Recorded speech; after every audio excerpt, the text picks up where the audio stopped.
everyone, it's D to the B, and today I'm going to be reviewing Spider-Man No Way Home. I saw this movie yesterday, if you haven't seen my non-spoiler review. But if you've not seen this film and don't want to get spoiled, I would recommend watching my non-spoiler review and then going to check out the movie. With that out of the way, let's get into the review. So the movie starts where the last Spider-Man movie ended, with Peter Parker's identity being revealed.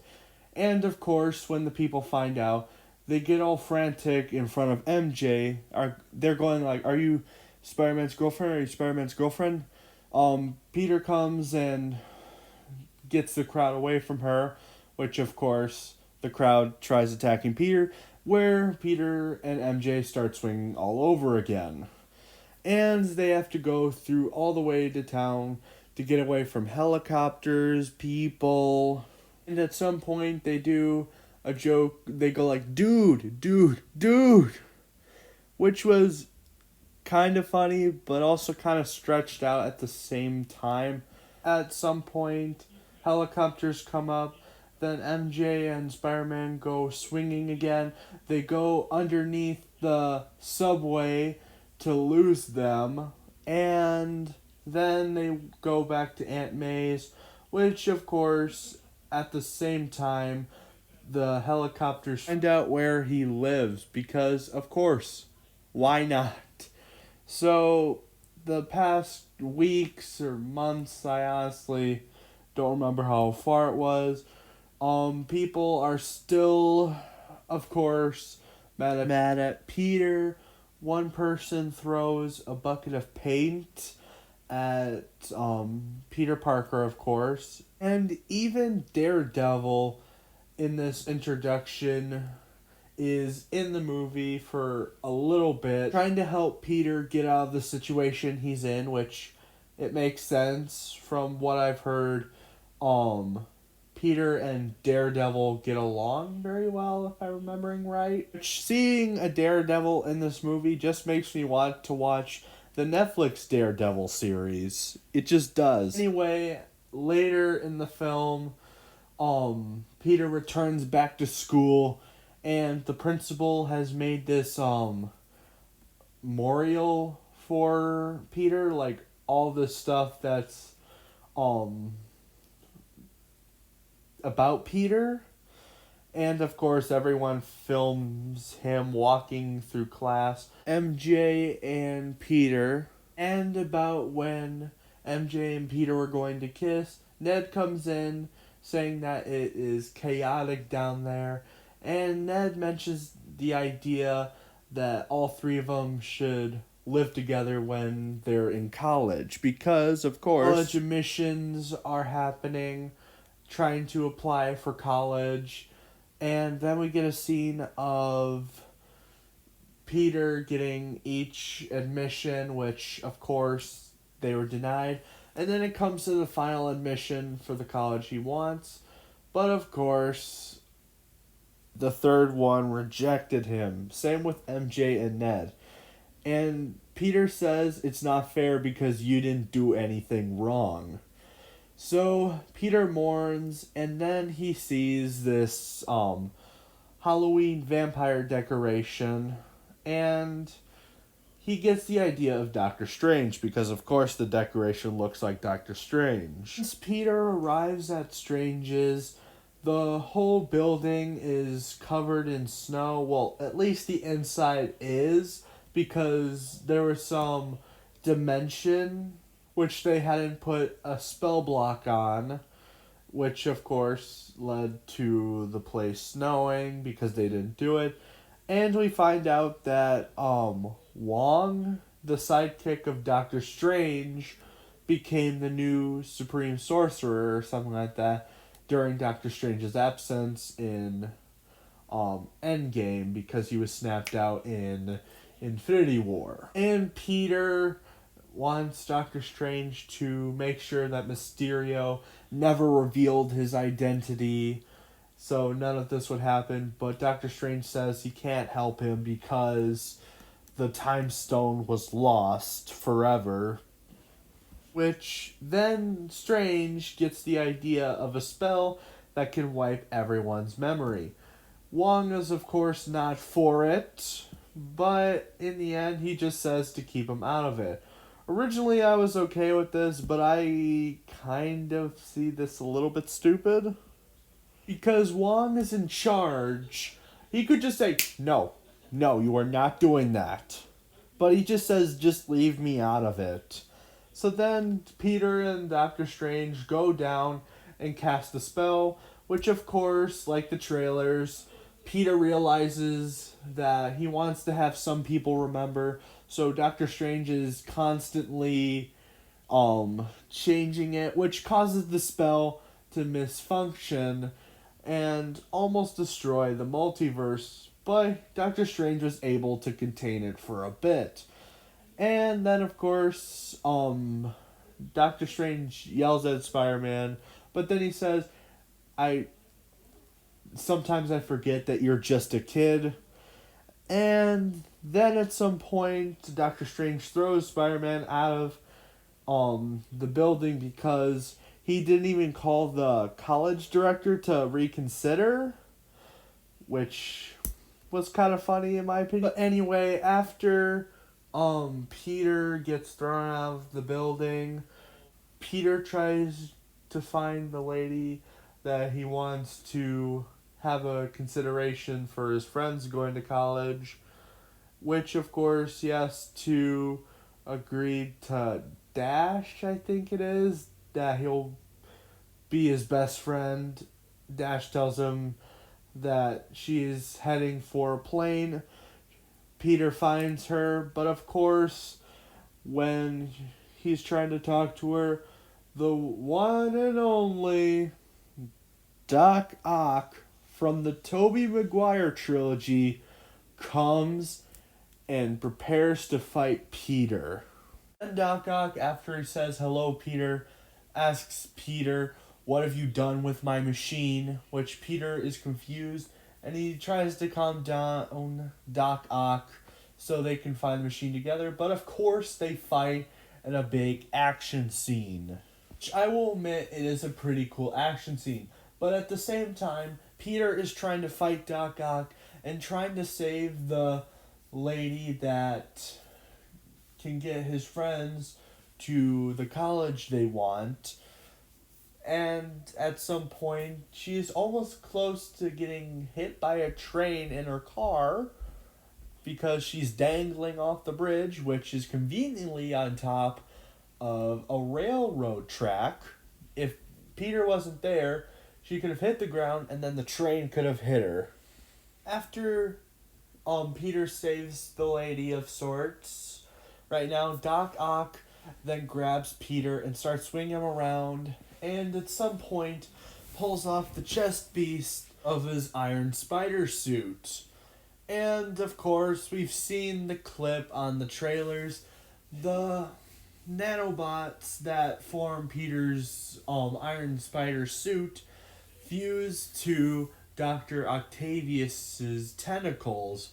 Then Doc Ock tries killing Peter, which Peter uses his mask to cover the chest area so he doesn't get stabbed by Doc Ock. And that's when Doc Ock realizes that this is not Peter Parker, or at least that's what he thinks. Then, of course, Spider-Man gets control of Dr. Octavius's tentacles, which it's a little funny, but I can understand if some people find that scene very cringe-worthy. I can understand why. Just this amazing villain from the Tobey Maguire trilogy taken down by nanobots that can take over his tentacles. Peter uses Doc Ock's tentacle to save the lady that he wants to convince MJ and Ned going there, which Katie says that Peter is a hero and that she will talk to the college board about considering his friends and him being a part of the college, just as her way of owing him back. Then she says to Doc Ock, that was not cool, basically. it's a little fun. After the lady leaves, Dr. Octavius tries to attack Peter, which, of course, Peter's still in control. Then we get our next villain, Green Goblin, which Dr. Octavius says that Osborn.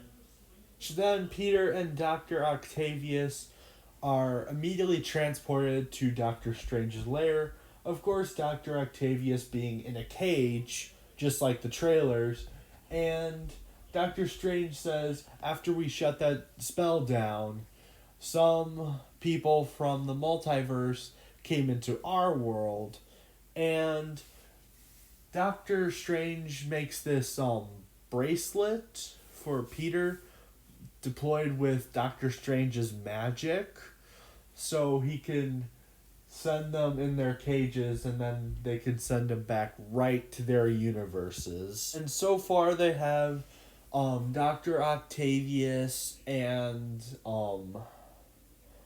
Lizard or something like that. I can't remember what his name is. So then Peter says he's gonna need some help. Of course, he chooses MJ and Ned, and they're... Hello guys, it's D to the B from the future editing this video. I thought I would mention one thing real quick that I did forget in the review. And of course, that one thing is still the scene where Doctor Strange says, "Let's Scooby-Doo this crap," or how they actually said in the movie, "Let's Scooby-Doo this S." I'm not gonna swear. Is still one of the cringiest things I have ever seen come out of Doctor Strange's mouth. And it's sad because I actually do like this character. Okay, I just wanted to slip that in. Enjoy the rest of the video. Hold on just a second. I have one more thing I need to add real quick that I just realized. I don't remember when this happens in the movie, but at some point we get a scene with Green Goblin, aka Norman Osborn, and he's talking to the mask just like how he did in Spider-Man 1, and Norman Osborn doesn't want to do what Green Goblin says, so he destroys the masks and the mask and walks off. They're gonna look for the Green Goblin, aka Osborn, which Dr. Octavius says that that's impossible because Osborn died. Dr. Octavius said that either someone was killed instead of Osborn or that they are fighting a ghost. Then Peter goes out in the wilderness, and when he thinks he found Green Goblin, of course, it is Electro from Spider-Man, well, The Amazing Spider-Man 2, which is a film that really nobody likes. Electro then tries attacking Peter, which then we get to see our next character from the multiverse, Sandman from Spider-Man 3 of the Tobey Maguire trilogy. And I like how they execute Sandman in here. I figured he was going to be a bad guy because that's how Disney is, but he actually is faithful to the actual character. Actually, they all are. They're all faithful to the characters they were in the universes that they come from. And Sandman is, of course, helping Peter. And Sandman is confused because Peter says, "I'm not your Peter." Then Electro becomes normal again. He's human again because how advanced their technology is in the MCU. Which, of course, Spider-Man sends Electro to Doctor Strange's. And also before that, he sends a tree there. Sandman starts freaking out, thinking that he killed Electro and that he's going to kill him next. Peter, of course, sends him to Doctor Strange's. And then, of course, Peter gets a call from Aunt May talking about her finding one of Peter's villains, which turned out to be Norman Osborn, aka Green Goblin. And Peter and Aunt May start talking, and Peter says that he's going to send them all back to their dimensions. And Aunt May is like, shouldn't we do something else with them? Like, try to help them? And she says, is that what's best for them, or is that what's best for you? After that whole conversation, Osborn and Peter go back to Doctor Strange's, and then we find out from Sandman Osborn was killed by his glider, and Dr. Octavius died, disabling his machine, which Dr. Octavius says that's impossible because he had Peter in his hands, but then of course he was taken out and put here, which means that Dr. Octavius was taken at the moment that he confronted Peter before he turns good again. I do find it weird how Sandman knows that. Originally I was okay with it, but then I watched a video, a live stream of people talking about it. I'm like, that would make sense for like Doctor Strange to say, not Sandman, because in Spider-Man 1, which I've had the pleasure of watching all three of the Tobey Maguire Spider-Mans recently, Norman Osborn, before his unfortunate death by his own glider, asks Peter in that universe to not tell Harry. Which, if Sandman knows that, shouldn't Harry know that? Because the only way they could find that out is like from like the Daily Bugle or something like that. After Peter finds out that some of the villains in their universes die, Doctor Strange then comes in and puts Norman Osborn in one of the cells. And Peter's trying to convince Doctor Strange that some of them die and we can help them, but Doctor Strange says they all die from fighting Spider-Man, there's nothing we can do about it, which of course Peter tries fighting against Doctor Strange by taking the box that can send them back to their timelines, which eventually would lead all the way to the mirror dimension, and Spider-Man would trap Doctor Strange in that dimension for a very long time. Once he gets back, he begins to help the villains, which, of course, with the help of Dr. Octavius and Norman Osborn. And first they develop a chip for Dr. Octavius so he can get control of his tentacles again. And then eventually they build this device to take all the electricity out of Electro. And they are working on an antidote for Green Goblin, which, of course, after they develop the antidote at some point, Peter has a spider sense and detects that Norman Osborn is the problem, aka the Green Goblin. Which Green Goblin compliments Spider-Man at his amazing sense, which, of course, we find out that Green Goblin is in control, and he said, would you really think that I would allow something like that to happen to me? And he convinces the other villains, like Electro, that gods like them don't have to get rid of what makes them special. And Electro rips off his thing that's taking away the electricity that's inside of him and zaps Dr. Octavius. Sandman, of course, leaves. Basically, all the villains leave the area, except for Green Goblin, which Tobey Maguire's Peter Parker is fighting against Green Goblin, which, of course, at some point, Aunt May tries ejecting the antidote, which, of course, it doesn't work. And Green Goblin sends his aircraft, his hoverboard aircraft. I forget what it's called. His glider. His glider, that's what I'm thinking of. And he has it go straight towards Aunt May, which of course is injured.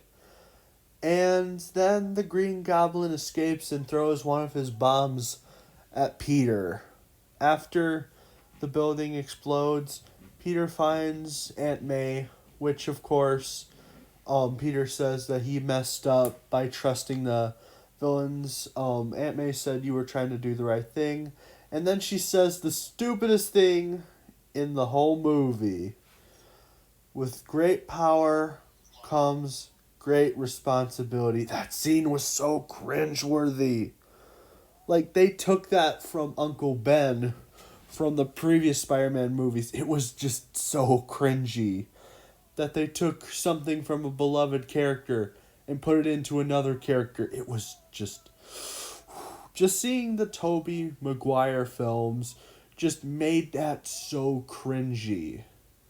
Even if I hadn't watched it, I know where that quote is from. It's from those movies. And then, of course, we have to rip off Uncle Ben's death with Aunt May, and she dies. And Spider-Man goes on the run. And meanwhile, back at Ned's, MJ and Ned, of course, are mourning Aunt May's death, where then Ned wants to find Peter, but of course he's wearing Doctor Strange's ring, which opens a portal, which we find is Spider-Man. And they have Spider-Man come over, but of course it's not the Spider-Man they know. It is Andrew Garfield's Spider-Man from The Amazing, and he has come to help Peter because he can sense that this Peter from this universe needs some help. But of course, Ned and MJ don't buy that is Peter Parker from an alternate universe, so they have him climb on the wall even though he sticked onto the wall. And they had a whole cobweb joke, which is weird. Then, Ned tries it again, but it brings up the one and only Tobey Maguire Spider-Man. And, of course, Andrew and Tobey Maguire Spider-Mans look at each other, and Tobey Maguire shoots a web at his web shooter. And then, they need to go find Peter, which they, of course, go on top of the roof from earlier in the movie. After they find Peter, both the Spider-Mans try to convince Tobey Maguire's Spider-Man to stay as Spider-Man, but he is pretty much done after Aunt May's death. And of course, which was a sweet moment, the other Spider-Man start to relate to him. Tobey Maguire's Spider-Man says that he lost Uncle Ben. He tried going after Uncle Ben's killer, which of course didn't make things better. And then, of course, Andrew Garfield said he lost Gwen Stacy because I think everybody knows Amazing Spider-Man 2, even the ones who didn't watch it like myself. And then Peter mentioned something about great power comes great responsibility, which of course both the other Peters say that they got that from Uncle Ben. So then Peter realizes that he needs to stop the villains and work with the other Spider-Man. The Spider-Man start developing an antidote for Green Goblin, and also the Lizard, or whatever his character's name is, I honestly forget. And also Tom Holland and Andrew Garfield are developing web fluid for their web shooters, which of course Tobey Maguire fires spire fluid from his arm without a web shooter, because if you've seen the Tobey Maguire films, he doesn't have a web shooter. It comes straight through his body, which is weird. And they are amazed. Both Tom Holland and Andrew Garfield Spider-Mans are amazed by it. And um then they send a message on the Daily Bugle saying that they will be on the new Statue of Liberty, which is building a Captain America shield on it to tribute the hero of Captain America. After that message, Andrew Garfield's Spider-Man cracks Tobey Maguire's Spider-Man's back because his back is hurting. And then they bring up the spire blood, the web blood again. And Tobey Maguire is like, "Are you making fun of me?" And they're like, Tom Holland's like, "No, no, no, no, no. We just can't do that. We find it very cool." And we get these nice comments between the three. They really are good at interacting with each other. It's really good. Eventually the villains come and they have to battle all of them, which I'm going to do a little bit of a nitpick here, like I've done some parts of this movie. Why is Sandman with the bad guys? Like, I can understand him not trusting Spider-Man from the MCU, but why would he attack the Peter Parker / Spider-Man from his universe? Like, he was defending Tom Holland Spider-Man, thinking that was him. And of course, he's attacking the Spider-Man from his universe. What the actual heck? Of course, eventually they cure everyone that there is, except for the Green Goblin. Tom Holland and the Green Goblin fight it off, and at some point, Tom Holland's Peter Parker almost kills Green Goblin with his glider. The same way that Green Goblin died in Spider-Man 1. Which, of course, Tobey Maguire's Spider-Man stops Peter, or the MCU Peter, from making a mistake that he would probably regret. But unfortunately, Green Goblin stabs Peter Parker, or Tobey Maguire's Peter Parker. Which, good news, he's okay. He's not gonna die. Yay, I was worried for a second. Doctor Strange is trying to keep the universes in check because he eventually escapes, and when he tries to reset all the villains to go back in their timelines, there was a bomb and it blew up, so the universes are just basically fusing together. All the villains from every universe are coming, and Peter makes the ultimate sacrifice and has everyone forget who Spider-Man really is. And in the process, we get a final scene between the main trio, Ned, MJ, and Peter. And it is sad. And everyone's memories wiped. The world goes back to normal. All the villains from the previous Spider-Man movies return, including the Spider-Mans themselves. And then Peter Parker is on his own. He doesn't want to remind Ned or MJ about what happened. Originally he was going to, but he thought that he should probably be a loner. So then Peter Parker makes a new Spider-Man suit, which is iconic to the old comics designs, the classic Spider-Man. And that's where the movie ends.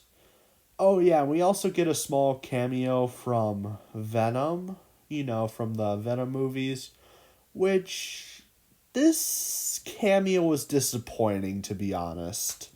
Like, they were hyping it up in Venom Let There Be Carnage, and then they just send him back after that. And, of course, a piece of Venom is there to obviously hint at a symbiote arc in the new Peter Parker trilogy, which, of course, they announced. Oh my gosh. But yeah, that's the film. What do I have to say about it? It was definitely a final conclusion. I really liked this film. Of course, I do still have issues with the film itself. There are so many things that I cringed at or thought was stupid in the film, but I really did enjoy this film. And I feel satisfied now. Like, I don't think there should be any other Marvel projects after this. I am satisfied. And with the problems it has and the things that I do like about this movie, I'll give it at least a 6 out of 10. This movie isn't great, but I personally did enjoy it. And as some people hated this movie, I can kind of understand. There were some things that I did hate about the film. So yeah, I liked it. And also we get a teaser for Multiverse of Madness, which I was correct. That would be the next film to come out. Look at that, I was right. And yeah, what did you think of the film? Did you like it? Did you hate it? Did you think it was meh? Tell me in the comments. And have a nice day, everybody. And also, my next review will be Venom, Let There Be Carnage. Have a nice day, everyone.